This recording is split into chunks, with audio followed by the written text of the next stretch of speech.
Ça, c'est une vidéo qui a été réalisée avec l'iPhone 11. Et nous sommes en 2024. L'iPhone 16 vient de sortir récemment. Vous vous dites que sûrement avec l'iPhone 15, mon SP4, je pourrais faire mieux. Effectivement, vous pouvez faire mieux. Si vous prenez juste votre smartphone et vous commencez à filmer, croyez-moi, vous serez vite déçu. Salut, moi c'est Fadil et ça fait un moment que j'ai pas fait de vidéo sur la chaîne. Et pour cela, je tiens à m'excuser. Pour ma défense, j'ai bien fait quelques upgrades du côté de setup et aussi du décor. Comme vous l'avez constaté, sans oublier bien le micro. Avant, j'utilisais un micro de casque et on m'a fait comprendre que ouais, ça rentre pas vraiment du tout. Donc là, actuellement, j'utilise tout simplement un micro. C'est pas de haut de gamme, mais pour le moment, disons que c'est le peu que je peux m'offrir. Qu'est-ce qu'on vous dit pas quand vous décidez de filmer avec votre smartphone? Déjà, la vidéo, elle est stable et maîtrisée. Pour arriver à ce résultat, vous pouvez soit choisir un trépied ou simplement choisir un stabilisateur aussi. Bien sûr, le trépied coûte moins cher, un stabilisateur plus cher. Et si vous êtes amené, je sais pas, à filmer son anniversaire de votre soeur ou de votre conjoint, je dirais tout simplement qu'un trépied fera l'étape. Et pour les séquences où vous sentez voilà, que vous devez vous rapprocher de la scène, vous pouvez simplement prendre votre smartphone, vous approcher et avoir la séquence que vous voulez. Mais en général, un trépied pour commencer, c'est généralement ce que je conseille. Et c'est généralement aussi ce que moi aussi je conseille. La lumière. Effectivement, la lumière joue un grand rôle. Si vous avez déjà suivi des vidéos de tuto, vous avez déjà dû comprendre que la lumière joue effectivement un grand rôle.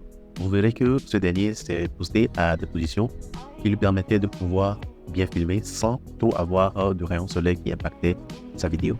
D'un autre côté, vous verrez aussi que lorsqu'il essaie de filmer le coucher du soleil, c'était juste magnifique.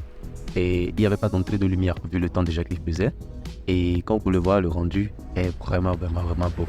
Dans le cas où il arrive que vous ne pouvez pas simplement changer d'endroit, vous pouvez faire quelques réglages de luminosité directement sur l'application du téléphone ou bien encore utiliser Blackmagic Camera qui aussi permet d'avoir plus d'options du côté des réglages, que ce soit au niveau du contraste ou bien de la luminosité.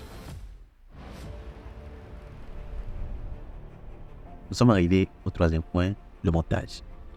Et pour ce qui est du montage, il y a des options. Et la première option, c'est de le faire directement sur son smartphone grâce aux applications comme CapCut ou bien KineMaster. Et vous attendez bien sûr que la plupart de leurs fonctionnalités sont payantes, mais ceux gratuits aussi sont assez suffisants pour faire des montages plutôt simples ou basiques. Mais si vous voulez aller plus loin, vous achetez carrément des fonctionnalités payantes ou tout simplement vous pouvez le faire sur votre ordinateur. Sur votre ordinateur, vous avez la possibilité de monter votre vidéo grâce à DaVinci Resolve ou encore Premiere Pro. Premiere Pro est payante. Par contre, DaVinci Resolve, elle est gratuite. Du moins, elle a une version gratuite et aussi une version payante. Et croyez-moi, avec la version gratuite, vous pouvez vraiment faire beaucoup de choses. Donc, ne vous inquiétez pas pour ça. Vous pouvez aller les yeux fermés. Personnellement, je monte mes vidéos avec le smartphone lorsque, par exemple, je ne peux pas avoir la possibilité de travailler sur mon ordinateur ou bien que je dois rendre un truc rapidement. Voilà, il y a quelques presets aussi qui sont plutôt très utiles. Et pour ce qui est de la colorimétrie aussi, il y a je pense CapCut aussi doit avoir cette possibilité de pouvoir faire la colorimétrie directement depuis le smartphone. Par contre, j'ai pas eu l'habitude de l'utiliser, sincèrement. J'utilise plus celui de DaVinci. La colorimétrie là-bas est plus poussée et ça me permet d'avoir plutôt une belle rendue de mes vidéos, surtout niveau colorimétrie et sans perdre de qualité, bien sûr. Il nous reste encore plusieurs points à aborder pour pouvoir filmer bien avec son smartphone. Toutefois, je vais arrêter là. Dites-vous que juste avec ces 3 points, vous pourrez déjà commencer par filmer. Et je vous dis à très bientôt pour une nouvelle vidéo.